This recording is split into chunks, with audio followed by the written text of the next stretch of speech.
Hello everyone. Today we talk about how to fix the app of Duolingo.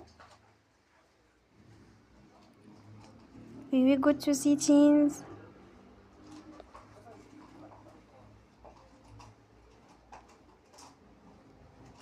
Then we click on apps. After that we search the app Duolingo. And we click the wheel on for stop. After that we go to storage. Then we click on clear cache.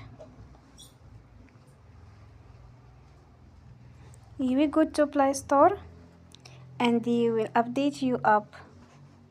Don't forget to support us by like and subscribe. See you next time and thank you for watching.